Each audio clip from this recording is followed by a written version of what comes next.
today's episode of Flip Through and Review, we're going to go over Oak Meadow's U.S. History, Conflict, and Compromise. This is a high school level course geared for grades 10 to 12 with some wiggle room in my opinion. We're going to go over a complete comprehensive walkthrough and also how I adapted it and gave my own creative twist to it. Stick with me and let's find out.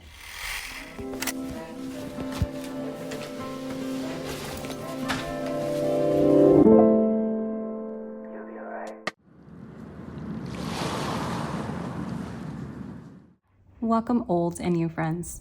This is Arlene with Arlene & Company, and you stepped into my so-called creative life.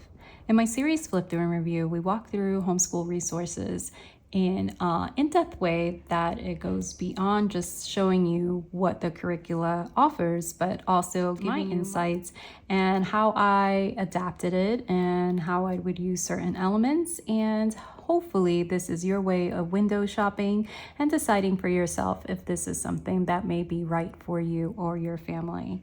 So let's get into Oak Meadow's U.S. history. First, let me take you through what comes with what bundle.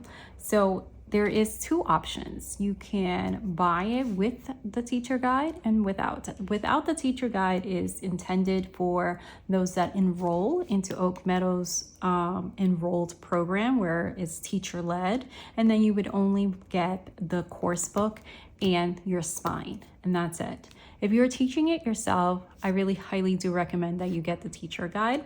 Now, the teacher guide is a bit different than some other curricula where it just mirrors the course book and then adds answers and what you're looking for from your students. Very important to understand where Oak Meadows come from. They initially started as a Waldorf-inspired curricula. The founder had foundations in Waldorf and such. Now, as the years progressed, and they've been around since the 70s, they started aligning more with what was needed of them to meet certain criteria for homeschoolers that had certain homeschool laws. So they aligned themselves with more of those traditional elements. However, they still kept that flavor of that holistic type of education where it was art forward, even in the courses that were not art. It was art forward, it was holistic, it was well-rounded, it was project-based, it was creative minded.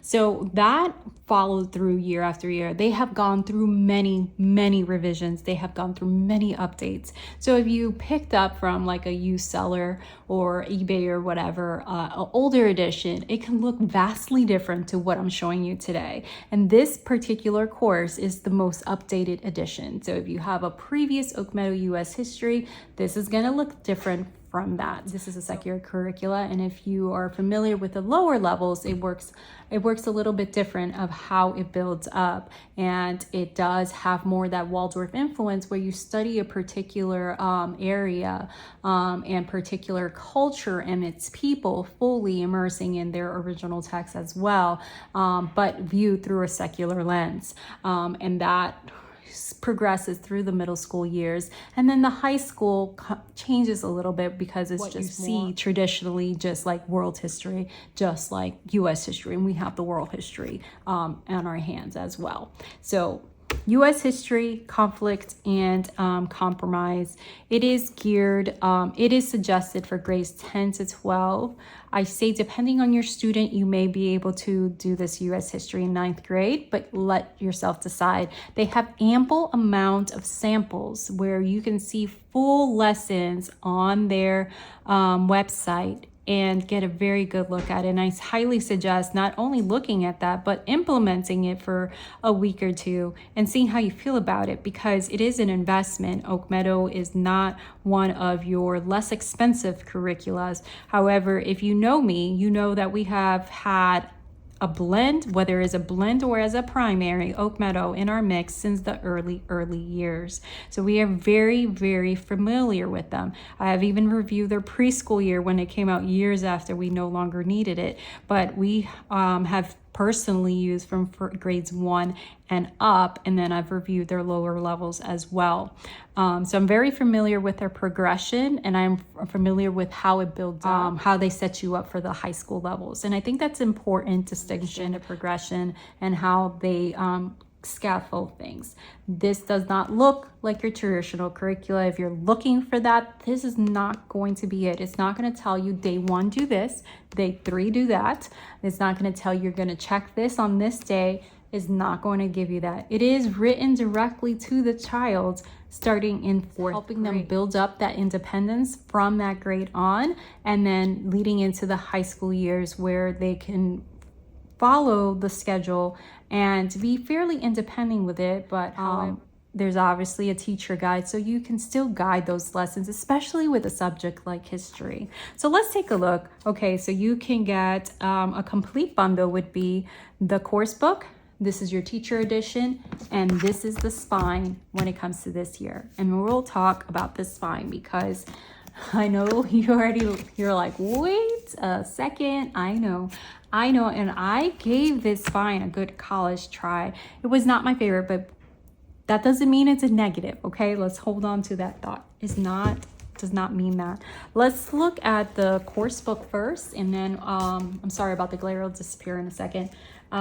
Let's go look at the course book and then go from there. Okay, so with every Oak Meadow course, and this is the good thing of when you've been using a curricula for a while, is that the setup becomes so familiar that everything is second nature to you. There is an introduction, there's the course materials, course structure, the historical subjectivity about the workload and such, because it can get quite intense. But this is also meant as a buffet, not that you have to do every section. You have 36 lessons as there it is with their full year courses. So this is a full year, not to be confused with their other U.S. course, which is a semester. This particular one is 36 lessons, which is meant for a full year. Now know that there is a lot of specific history in middle school. You have the ancients, the world history, and then you have civics in 8th grade. So there's a lot of build up to this grade. Now, if you've never done Oak Meadow courses before, it's fine. You don't need to have that background to dive into this. You know, you are going to review things. So here, reviews against the course material, the course structure, where you're going to have assignment checklist, learning objective, which I always say this is one of my most important things that I look for in a resource is why are we doing this and what are we looking for and what would my student gain from this. So I want to see the objective and the goals, you know, the end goals of it, right? The lesson introduction, key terms, reading selections that are built right into it, even though that there is a spine, assignments, primary source projects, and share your work. You also have some additional notes and a note about the workload. So in terms of like reading speed, in terms of how you divide the comprehension, the writing, and remember that, as I said before in other videos, Oak Meadow is highly consider writing intensive. So if you have a kiddo that struggles in this area, I would not say that, oh, you definitely can't do Oak Meadow, because of the framework of how they do things with a buffet style, is very easy, in my personal opinion, to swap out activities or writing assignments and lighten the load here because you have a heavier load in English, or vice versa, or whatever you need to do. So I do think it's easy to swap and adjust the output so it may not be as heavy for your specific learner. Now, if you have a student that thrives in this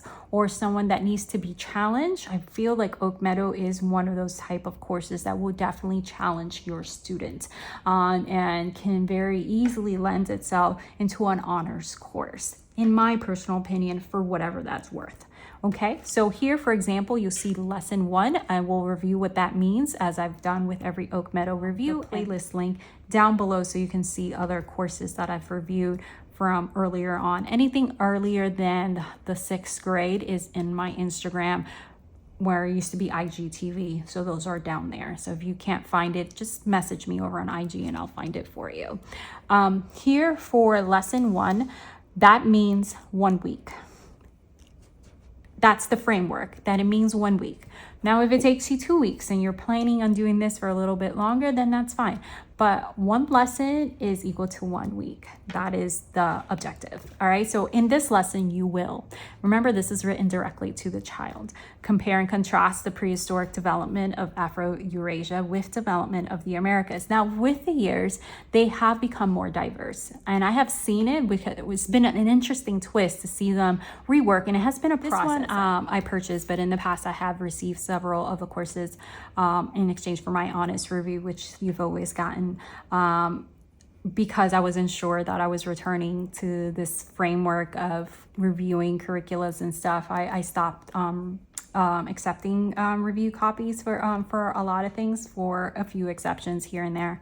But because of that, I have seen some of the back end and some of the effort growth. I know that behind the scenes, they have hired a team of experts to help them diversify their curricula, to put forth the best materials that they can as possible, and they continue to learn and grow from it, and they receive feedback immensely well, which I have personally witnessed because I have been one of those people that have provided feedback on certain materials, and I have been able to witness that change. I have been able to witness that they went ahead and adapted that feedback in a later edition. Plus of using a curricula for so long.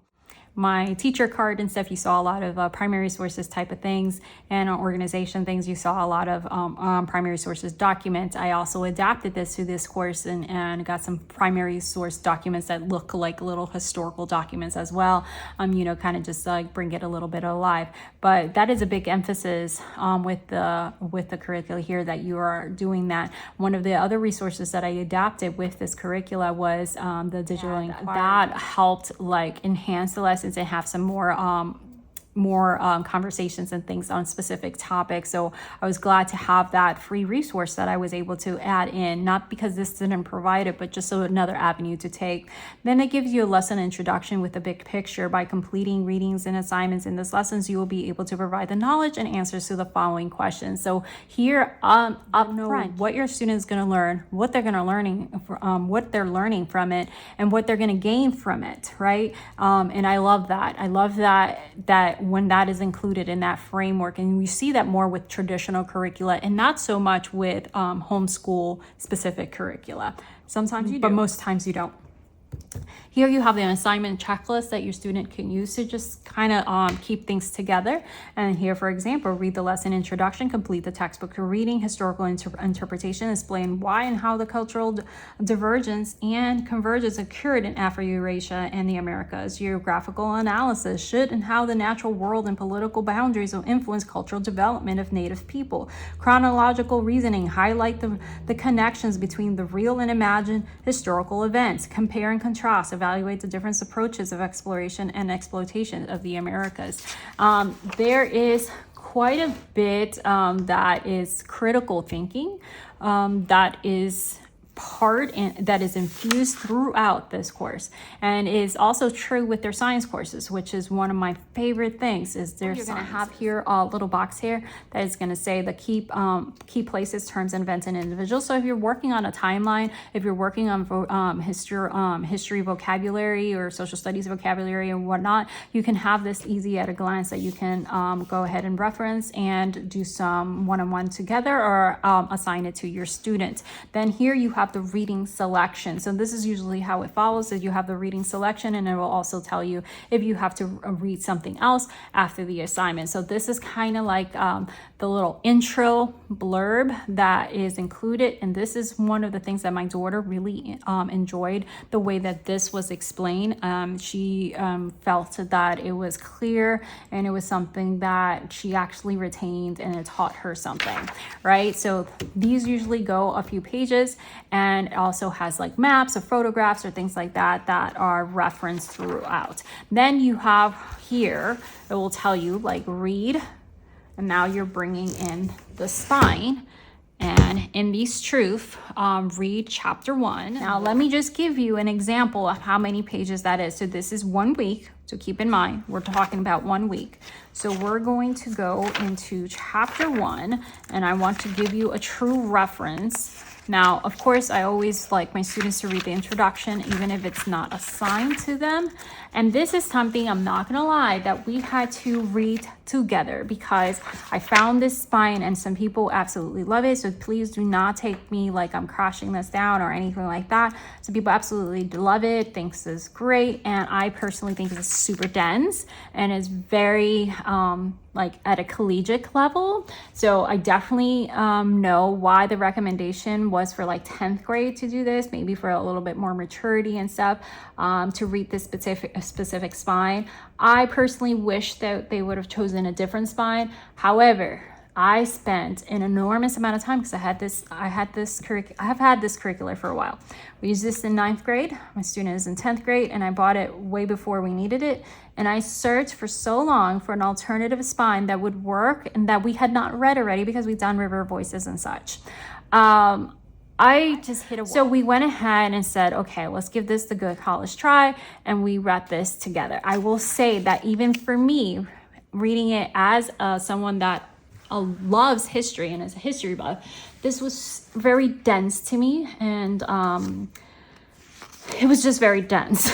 Okay, the information in this is really great. You know, there's a lot in here that some things that I have not read. You know, there's a lot of different perspectives here to explore. However, I just found this to be super heavy. Okay, so this is chapter 1, and I just want you to get like a good glance of what chapter 1 is like and how many pages. So when you're looking at time management wise and how much it would actually be in a week, I want you to really have a view of that. Now, I don't even know if there's an audiobook for this. Maybe there has been, but I don't know. But we have the conclusion. So it's not more than I remember having as like, you know, as a student myself. This kind of is just right on par of what it was required of me, but I was in all honors classes. So I don't really know how much like in a regular standard course, but this is the first week. And that was very condensed text. So if you made that into a true like textbook, it'd probably be a little bit more. You do have this nice little timelines that it concludes, so I will give it that. This edition is not the same one that you would find when you normally look up this book. This is the inquiry edition with sources. It has extra material, so that's why this particular one is expensive. Gives you a nice reference. So when they're working on their main lesson book, which my student does, they can go ahead and adapt this to their timeline without having to look through the text and trying to figure that out or looking through their notes. So that is 1 week's worth of reading of what is expected. When we say that, there also is a optional reading, which is the American app. And I did download both of them, and I like those a little bit better than these truths. And they have assigned chapter 1 and chapter 2 for that. And those you can actually, pretty sure you can source those for free. It's been a minute, so I have to remember. Then here you have the assignments. Now, do not think that when you see the list of assignments that you have to do absolutely everything. It is a buffet. Assignments, you can decide to do everything on here, or you can select for your students. So you have here, for example, the first assignment, historical interpretation. Over the course of the millennia, the peoples of Eurasia and Americas had distinct histories, yet there are also some common developments, such as agriculture. Citing specific examples from the reading of these truths or the American app, which again, you can swap, explain why you think there was a historical divergence trending apart in some areas and a historical convergence. So you have some geographical elements into it. Then you have chronological reasoning. Consider the timeline on page 7. Complete the following tasks. Remove one event of your choice from the list and explain how 3 subsequent events would have changed as a result. Again, it's very different type of questions. It's not just like what did you just read, or who is such and such, or what date did this happen. It really gets them thinking. It's critical thinking type of framework. You know, insert an event of your own invention. Wherever you like, explain how 3 subsequent events would change as a result. The extent of the consequences depends on the character of the event. Now, I had my student not write on these specifically because we're going to use it again with my youngest. Compare and contrast. Complete the following tasks as well. So here is that specific one. So if you went by their as written, their recommendations, they estimate about 5 to 7 hours just on this course a week. Okay, that's with the writing, the reading, the assignments, and the creative extensions that goes along with it. That's their estimate. It's about 5 to 7 hours of workload. I cut that down because I cannot. My oldest is dyslexic. I have a whole video on that. I cannot have her output be so much in every single course, and it kind of has to like take turns. So if she's gonna have a heavier load in science where she's writing a scientific paper and that's going to have a lot of writing in it and with the English as well, then I'm going to trim down her expectation or her output in history. But I also want her to be able to write historical types of paper. So the next time, then this will take the forefront, and then I'll trim down her science writing assignment or whatever it may be. And then things will take turns so that she gets exposure to all the things, and then trimming this part down. So I did believe that it's very possible to trim that down if you need to, and it's possible to go way over that as well. All right, so here you have share your work. If you have completed this lesson, share your work with your teacher for feedback, and it gives instructions with that. Again, because it's trying to teach them how to be independent with this course as much as possible. You guys know how I feel about that you still need to be very much present, but I'll go ahead and tell you that.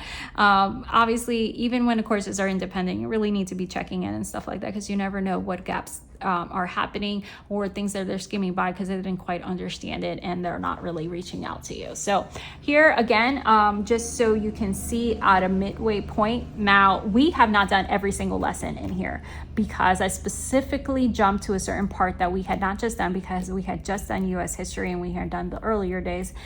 So we jumped to a certain point and went from there. Now I will go back because we're going to have a year 2 of U.S. history and then complete those other lessons and go back to certain specific ones in the future. So, and because of the way we stretched things out, it just worked really well. All right, so let's go to a midpoint because I want to give you kind of a feeling of how things progress, especially with workloads and such. So here we have lesson 13, industrialization of 1820 to 1828. Again, the same setup, learning objectives, lesson introduction, and assignment checklists off to the right.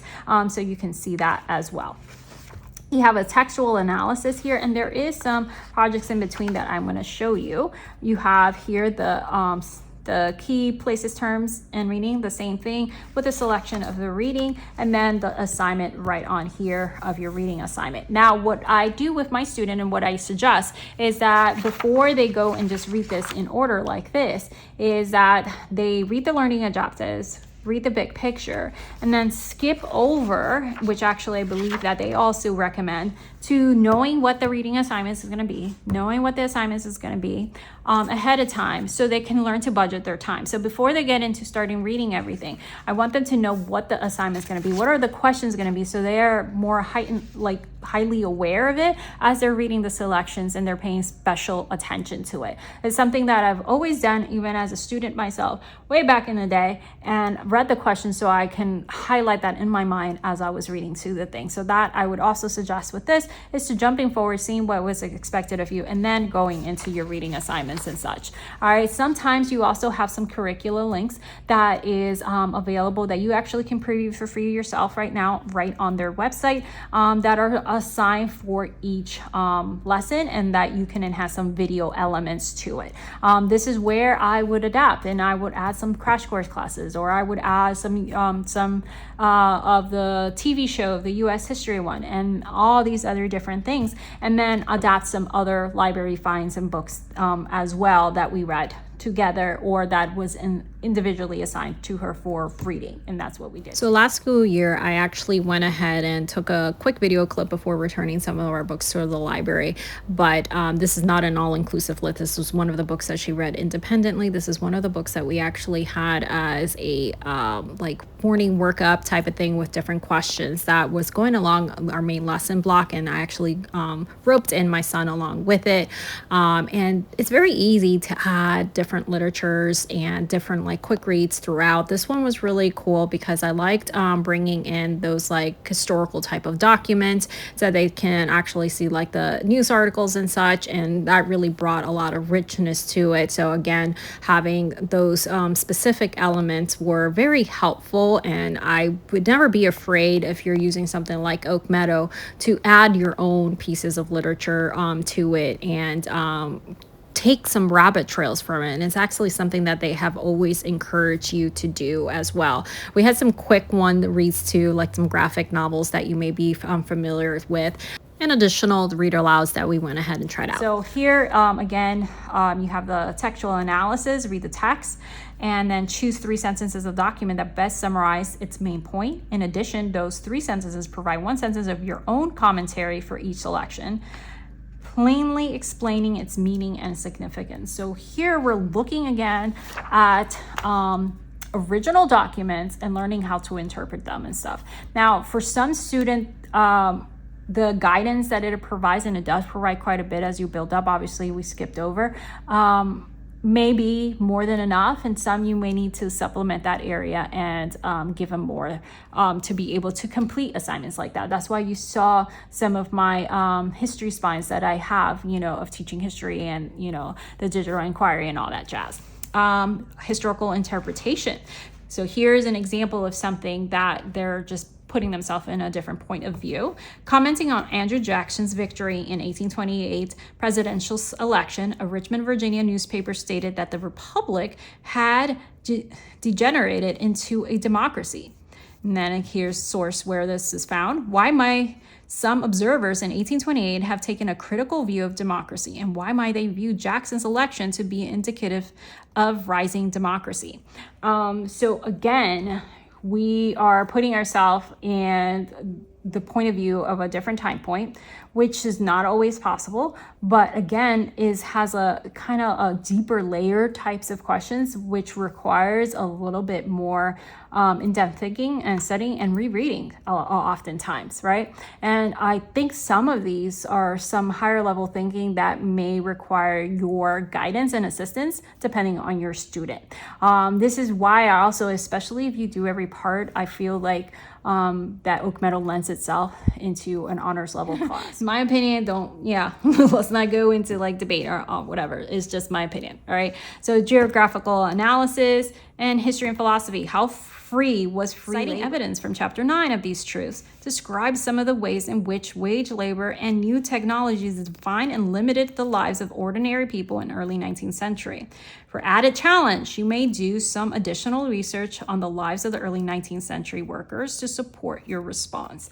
There is going to be points, just like in the middle school levels, where it says, hey, up for a challenge, and here's a challenge activity. And you can choose to do that. Semester 1 essay or research paper. All right, so here you're gonna have an assignment in itself, and this is the main purpose of this week, right? So if you're looking at, okay, well, how do I grade this? And there's rubrics and stuff like that, but how do I grade this? Or how do I account for you're someone that feels like you need to test, or maybe you need to provide certain proof of things like that. This lends itself very easily to that because there is a lot of output, right? And one of the things is things like this, like semester 1 essay or research. And if you can see, let's go back. Briefly here, you have primary source projects. So this happens in a certain point as well. So you will interpret history by establishing connections, show patterns, noticing immediate and long-term consequence, and then project choices, visualization, writing, and multimedia, map making, drawing, illustration, Aztec Empire, drawing illustration of children's book, diagram of 5 nations, writing, so if you're, whatever your student's strength is, so choose one project from 2 of the following categories. So whatever your student's strength is, maybe they will lean more multimedia and a visual project. Maybe your student's strength, like my youngest, is writing, so they would choose a writing assignment. there is choices when it comes to these long-term project-based learning type of thing. And then it breaks these things down, like visualization, like map making, drawing, illustration, and gives them guidance with that as well. Here's historical fiction, Taino narrative, slave uprising. The goal of this activity is to better understand and emphasize with the suffering endured by the enslaved motivations of people who would seek to resist the forced enslavement, and how and such motivations might lead to revolt or rebellion. Here we'll tell you, like, read the view of the following documents using the specific details from the primary sources. Write a story of a slave uprising or revolt on a slave ship.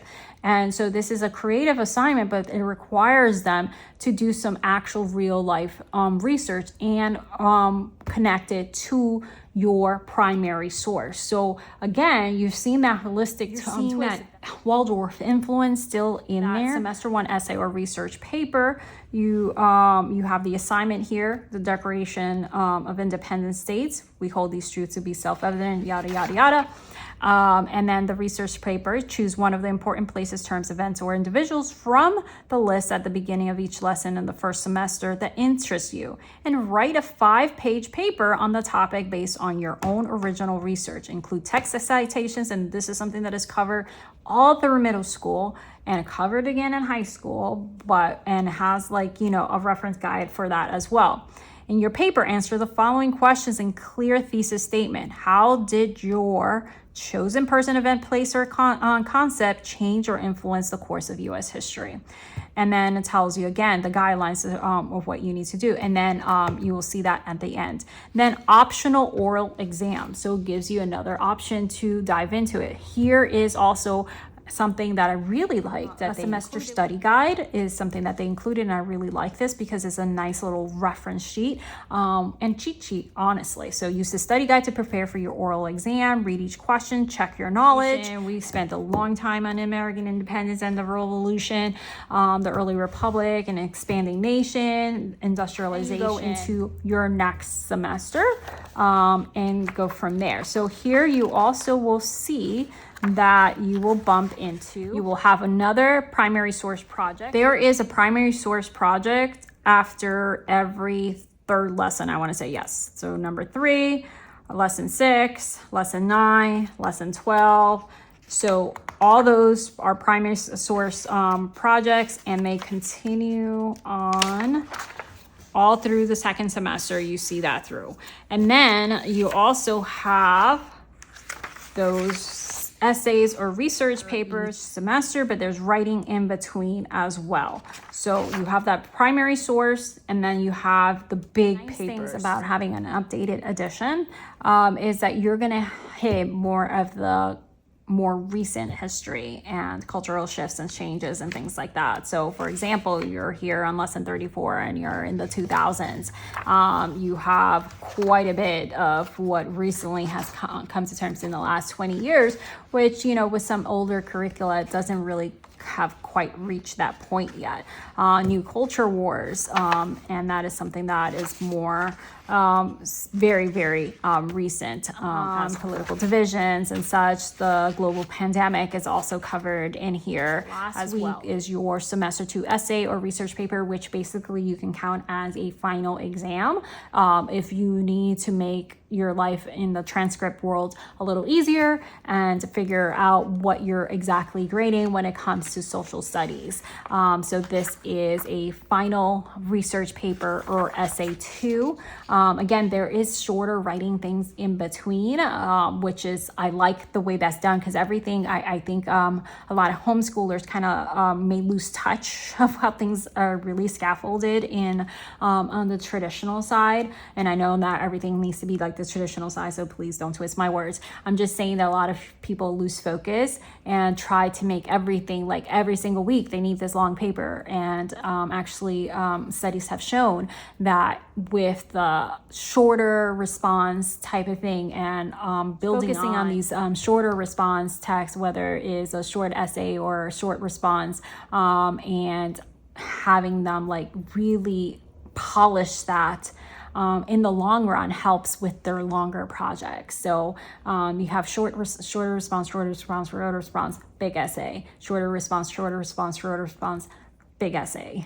And in the grand scheme of things, or research paper, they're really not doing one a week or multiple a week, because it's not about quantity, it's about quality. So if we spend the time really ironing out these shorter assignments, then we can gain a lot more from our students. Again, your student may be different. That's quite all right. We can get a lot more from our students that way, and then saving those bigger projects or bigger research papers for those interval times. And then you can see the big difference because they had spent time ironing out those shorter assignments. So again, is a way to scaffold and is a way to see progression that is not from burnt out from one, long project after long project, more writing and writing and writing and writing, as opposed to some quality over quantity. The same thing, the study guide for semester 2. So if they're going to do an oral exam, that you want to go ahead and do that, or if you want to do your own twists and things. Now, we did still use a main lesson book, just kind of reminiscent of a true Waldorf academic expectation original work guidelines. This is the appendix that you will see in basically all their courses. Citing sources, works cited, and such that, and finding reputable sources, which you have seen my life lessons about finding reputable sources, about citing things and things like that, what I've done in my foundational skills week. Here again is academic expectations. Again, we're working at a higher level. So if you're expecting more from your student, what are you exactly expecting? What are you trying to entail to them? And what are you trying to bring forth? So assignments and instructions, delivering your best work, formatting and labeling, original work guidelines. And this also works for your student that is enrolled. And then here's a nice little cheat sheet for citing sources, is the teacher edition. So you basically have the same pages up front.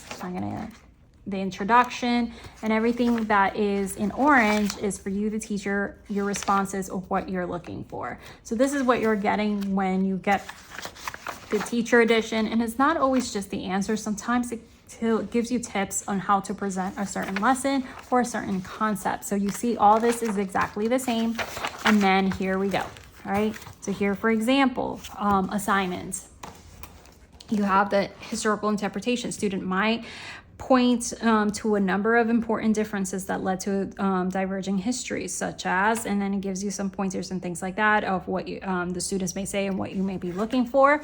Then here, for example, you have the actual just answers. So here is answers may vary, but it will say the purpose of this exercise is to demonstrate the consistency of history. Even though answers may vary, it gives you more information. So you have kind of like a little pointer of what you're looking for.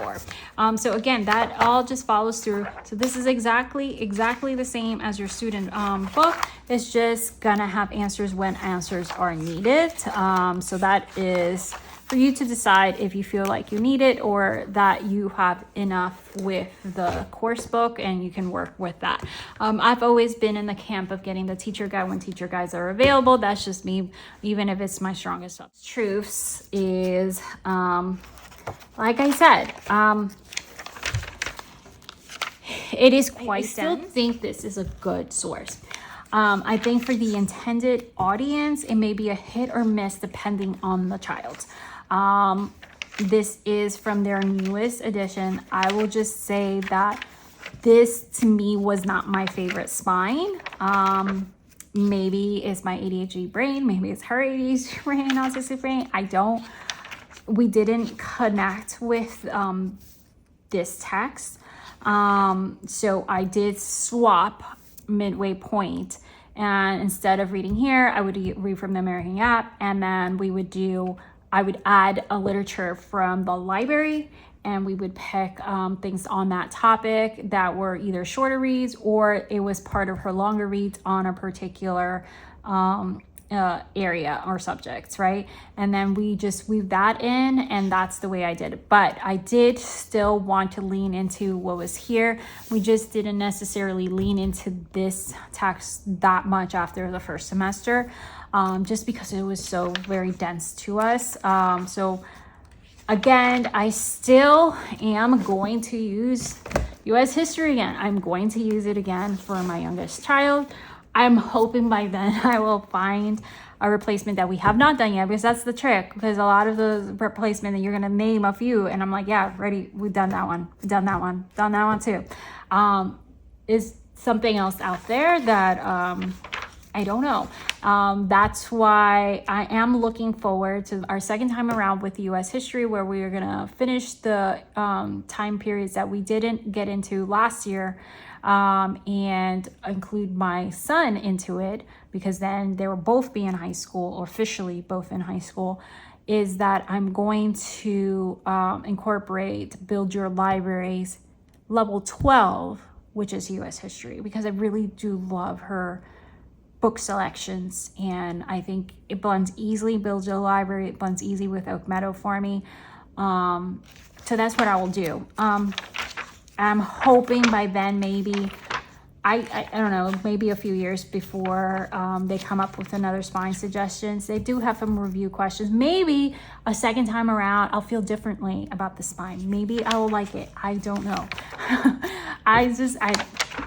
You know, to each their own, right? You may absolutely love it and think that is totally rad. It's just, this was so dense to me. This absolutely loved. Love. Only con with it is the spine selection was not my favorite. Love how it's structured. I love the options. I love the higher level thinking. I thought it was very easy for me to swap assignments and to make it something that would resonate more closely with my student, or not necessarily swap assignments, but maybe adapt it to my learner. And I felt that it was very easy to do.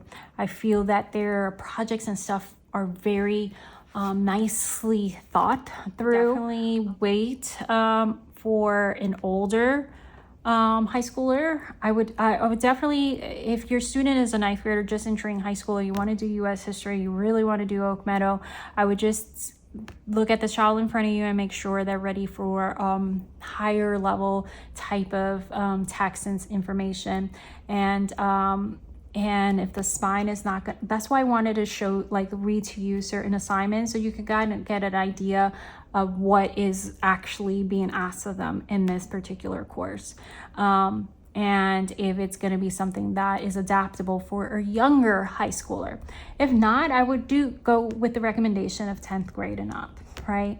And go from there. And even a 10th grader, if you're using the spine, they may have a little bit of hiccup with that spine, but I do like that they have that alternative with the American app. I think that one was a little bit easier to digest. Was it like super thrilling? Probably not, but a spine. That's where I found my opportunity to add additional library books and experiences. One, we traveled and we went to forts and all these different things. So to bring those elements to life. So I think it's very adaptable, just like all of Oak Meadows is. And in order to schedule it, you really are leaving that portion to your students, right? Because you want them to gain that independence that they're going to bring forth to them with them in higher level learning, including college if that's their path. So you want them to look at the material and be able to see, okay, I'm going to need this many days to finish reading all this. I'm going to need this many days to work on my writing assignment. I'm going to need this many days to work on my main lesson book, if you choose to do that at angle. I'm going to need this many days. So you want them to get to that point where they are able to schedule these things themselves. And my student, even my one that requires so much hand holding, is very much like at a piece of book, and she looks at a piece of literature and she says, okay, I have this many pages, and she will do the math and she will figure out how long she needs and how much she needs to do each day to figure that out. And because it was not hand fed to her that, oh, you have to do this on day 1, do that on day 3, she had to learn how to schedule things herself. Obviously she had assistance at first, but she learned how to do that, and that was a skill that was taught to her because she used Oak Meadow. Okay. And also my younger friends, Blossom and Root does the same thing. Doesn't hand feed you what to do each day on all the different things, because it's a buffet, but in the long run those things kind of help us. I hope this was helpful for you to have a very close look of how this U.S. history is formatted, how it works, and how we adapted it, and giving you some tips and tricks along the way. I hope this was helpful to you. Please go ahead and hit like and subscribe. Let me know your thoughts, and I'll see you guys next time. Bye-bye.